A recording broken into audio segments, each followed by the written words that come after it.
What's up, beautiful people? It's me, Justin DeWeese, and normally you'd see on some other part of the screen my beautiful wife, Ashley DeWeese. This is the Life Unfiltered podcast show. Clearly, Ashley DeWeese is not here today. We'll get into why that is here shortly.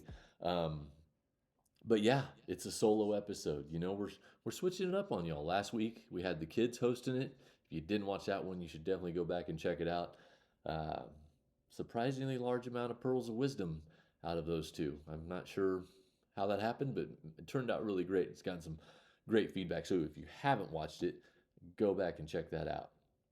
But the reason I'm flying solo today, the reason we have no Ashley DeWeese on this video is because it's August, right? So let me back it up a little bit here. If you're a parent, you know, especially if you have more than one kid, you know that the calendar is more often than not like just chock full. Like there's always something going on, be it school activity or various sports or other extracurricular activities.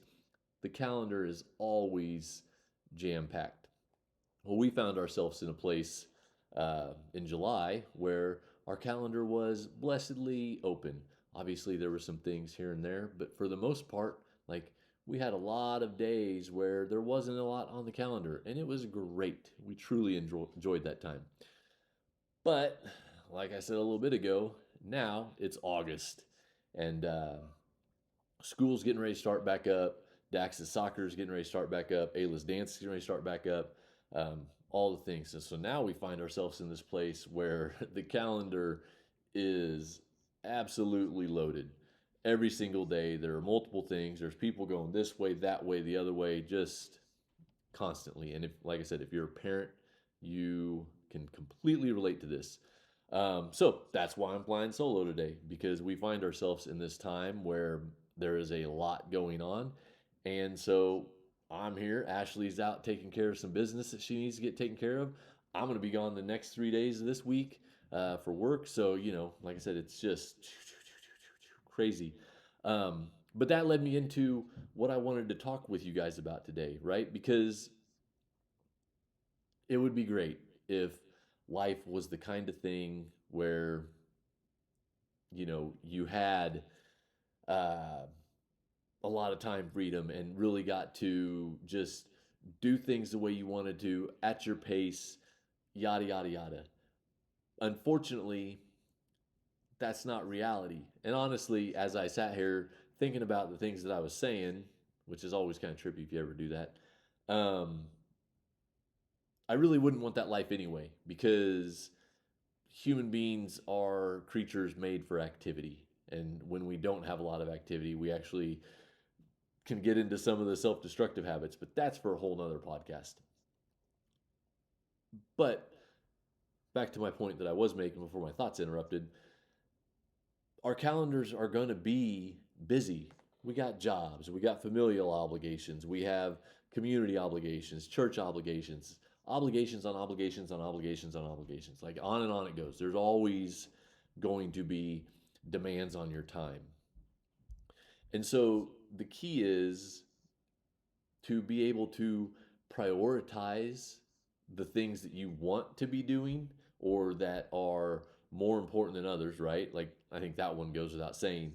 And then also realizing that there's going to have to be sacrifice, that you're going to have to make some choices that maybe you don't want to make, right? So for example, Ashley and I get up every day, Monday through Friday at 3:45. We get up, we do our morning routines, the things that we need to do, want to do, and then we are typically in the gym by 4:30, 4:45-ish. Now, ask me, Justin, do you like getting up at 3:45? Do you like being at the gym at 4:30? I'll be honest with you, no, I do not.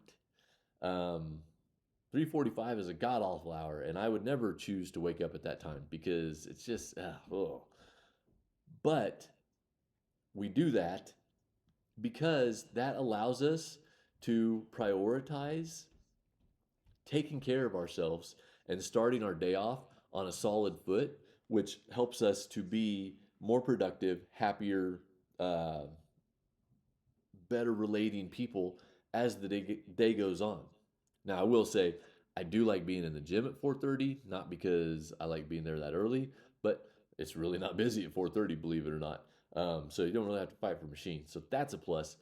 But getting up that early is not what this guy desires. I could do it clearly, but if I had a choice, I would not be up that early. But we need to be up that early so that we can get our workout done and not feel rushed through our workout, right? Like obviously we could go at 6 o'clock and still get our workout done before the day starts, but we would be rushed because we'd have a much closer deadline to when the kids are going to be up because Ashley and I value being able to spend time at breakfast with our kids.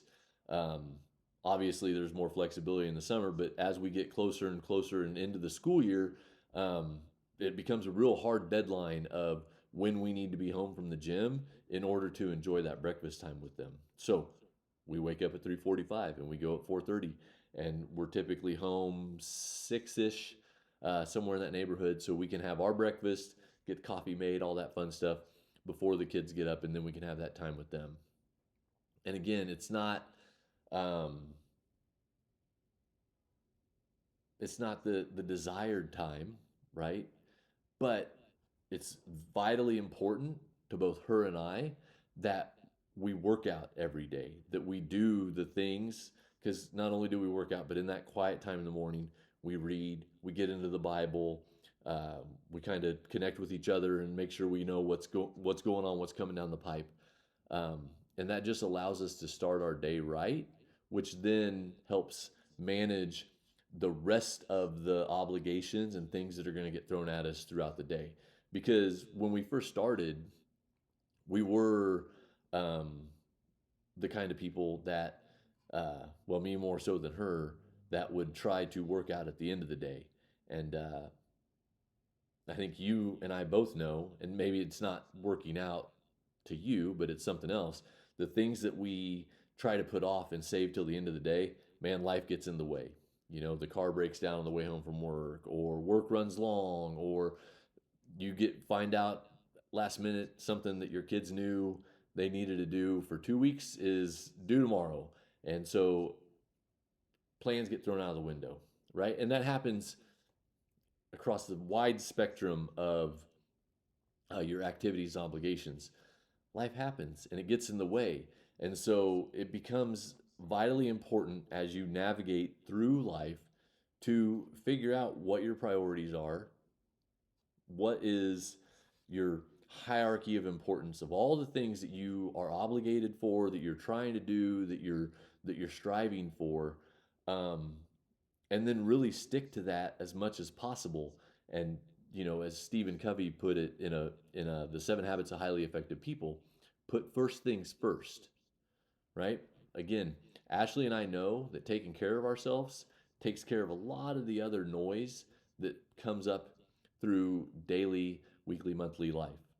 And so we prioritize that and we put that first every single day so that it's done and we know it's setting us up.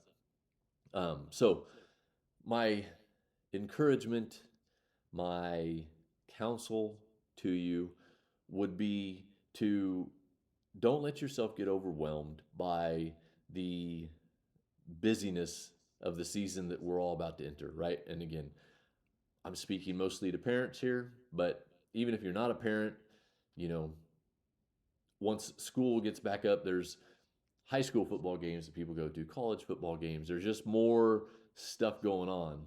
Um, and as you're entering in the season, it's vital that you understand what your priorities are and that you work your schedule according to that priority. Um, and then it's also important, and we try to structure this in as well, every single week. Times that you are just straight down, right? That you are resting and recovering from the hustle and bustle. Because if you are constantly going, Sure, you can do it. I've been in those phases myself where it's just 24/7, things are happening and I'm getting after it. It's bound to happen, right? But again, we're not designed to operate like that. We're not designed to be completely at rest all the time. We're not designed to be completely on the go, chaotic, hustling and bustling all the time. So we build in periods of rest. We build in days where it's downtime, right? So, for example, we went on vacation last week. We went down to Padre Island with me, Ash, and the kids, and we did some fishing. We did some playing in the Gulf of Mexico. We had a great time, and then we drove home on Thursday. 13-hour drive, long day. It's quite chaotic just from the traffic and being in the car together that long and managing the kids' attitudes and all the things, right? And so when we got home, Friday and Saturday became what we call around the house chill days, where it's just like, hey, everybody needs to understand, like, don't come and say, hey, can we go do this? Hey, can we go do that? Hey, can we fill every hour of the day with activities? And that's not to say we sat on our keisters the whole time, but we really tried to ramp everything down on purpose on those days to give us a chance to recover and recharge. Because again, and there's always an asterisk, right? So I'm giving it to you. But there's going to be times where you do come home from vacation and you got to get right back into it. I get that. But if you can, build in that chill time to allow yourself mentally and physically to overcome what you just went through. Again, prioritizing that will help make all the rest of it that much easier. So we have chill days, right? We also make it a point to find time to connect with each other. And that doesn't have to be some grandiose, like absolutely crazy, planned, thought out, executed sort of thing, right? A lot of days it's as simple as we go for a walk around the block a couple times, just me and her, and we talk about whatever happens to come up. Maybe it's important life stuff. Maybe it's just, hey, I saw this thing and I want to talk about it.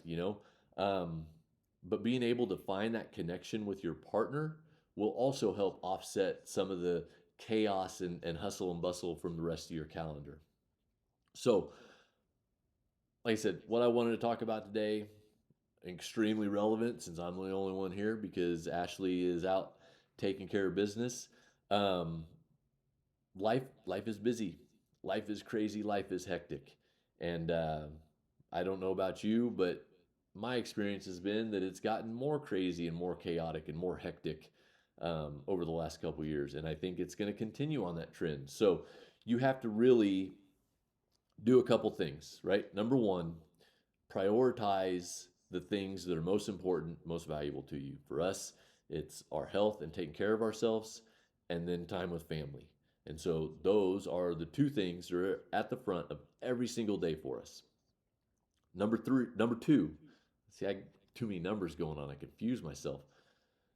The number two thing, you need to build in chill and rest time for yourself because you can't operate healthily at a high, frenetic, chaotic pace for too long. It's not going to work out. Even if you feel like you're uh, doing it and executing it's having negative effects on your mindset and your body.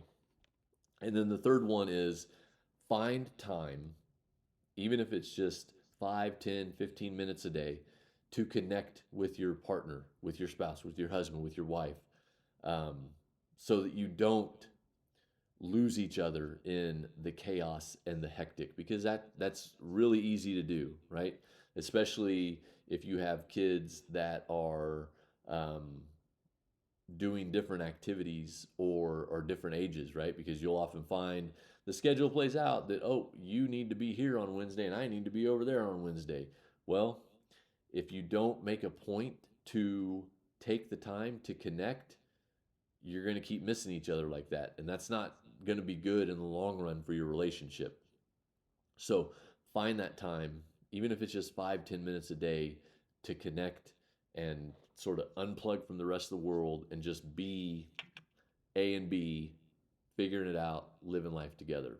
So that is the solo edition of the Life Unfiltered podcast show. I hope you guys got some value out of that. I always ask that you guys like, comment, and share on these across the various platforms. But this week, it's a special impassioned plea from the bottom of my heart that you like and comment on this week, so that Ashley knows, hey, the big guy can handle this all by himself, and it's golden, and it's great, and it's valuable. So doubly more important this week than any of the other weeks of the Life Unfiltered podcast show, to leave that comment and be like, man, Justin, you killed it. We're so proud of you, man. Keep going, brother. But if you can't, I don't get it. Like, just help a brother out. But that's all. That's what I've got for you today. Life is going to be chaotic. You have to be intentional about how you handle the things and how you prioritize and how you connect with others. And if you can do those things, then you'll find that the volume on that chaos can get turned way down. So until next week, when it will be back to both of our beautiful faces all up in your grill, this is me signing off. I appreciate you guys listening, and look forward to sharing with you next week.